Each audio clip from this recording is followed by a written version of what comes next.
the eve of the party congress, a Chinese mother tells of her grief. The UN votes for sanctions against Iran. The international community cannot allow Iran to develop nuclear weapons. And the internet evens the contest in Malaysia. Through our internet connection, we'll get our party workers to download materials to be distributed to voters.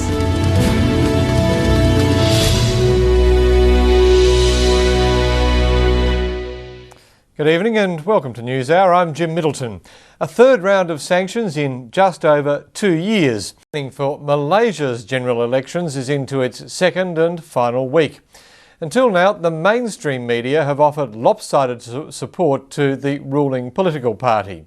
The one-sided affair has forced the opposition to be innovative in attracting voters. And what better than the internet? Wei Fern Tay reports.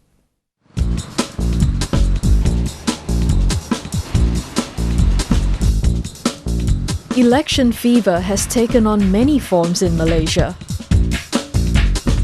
The stakes are high for some, but even higher for the ruling coalition Barisan Nasional. I think the sentiment today is very largely underlined by a sense of disappointment. Despite its huge mandate, Badawi has not brought about the changes which the people were looking for. A cleaner government, a more efficient government. Politicians have hit the campaign trail hard since Prime Minister Abdullah Badawi dissolved Parliament 2 weeks ago. Those belonging to the coalition have the upper hand on one important front, the mainstream media. All the mainstream media is monopolized by the ruling party, where you don't get news from the opposition, you get total news only from the ruling party, and this is democracy a la Malaysia. So unfortunately, we inherited a good system from the British, but the implementation is very poor and bad. Much of the traditional media in Malaysia is controlled by political parties or the government. The opposition rarely get a mention. They've been forced to rely on conventional methods, such as political rallies and distributing flyers to drum up support come election time. No matter where you come from.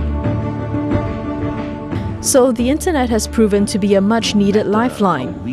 The opposition have jumped at the chance to spread their manifesto and to raise funds. This country belongs to the people. The criticism about campaigning over the internet is that you're talking to the converted.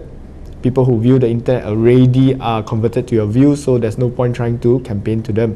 But what we believe is this group of people are also very important to election campaign because we can make use of them as volunteers. Through our internet connection, we'll get our party workers to download materials to be distributed to voters, and we also operate our web TV now, which our party workers would download and distribute in the forms of VCDs and things like that. Compared to other countries, they are yearning for freedom. They are yearning. Not to be outdone, Barisan Nasional have also released several videos online touting its achievements.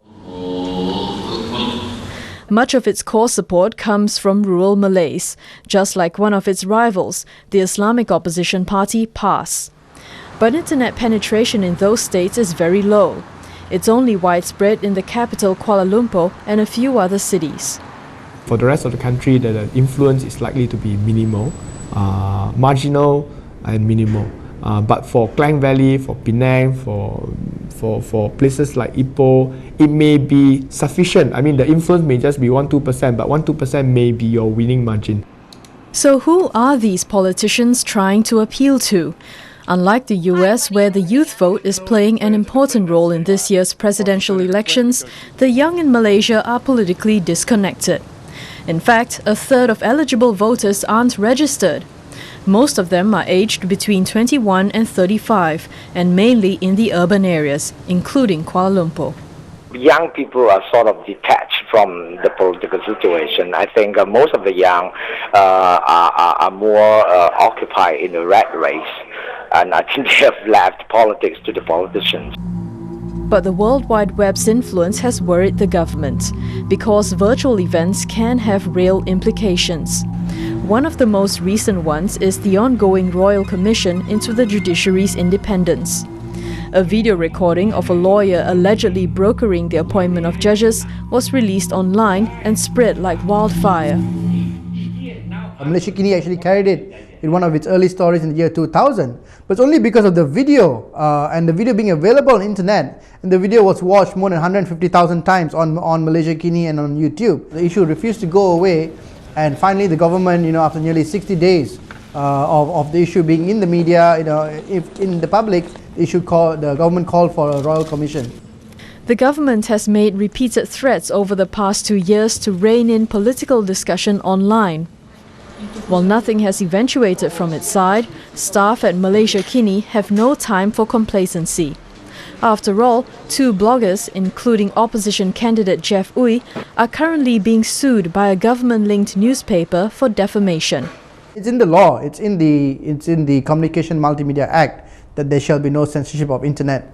But we don't think that will stop the UMNO government if they intend to actually introduce regulation. They've been watching Singapore very closely, and Singapore has introduced regulations governing what they call political websites.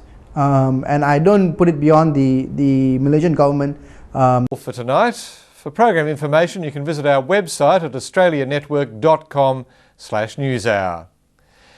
You'll find a link to send us your views on our coverage, and you can also watch some of the major stories and interviews we've had on the program. I'll be back at the same time tomorrow for another edition of News Hour.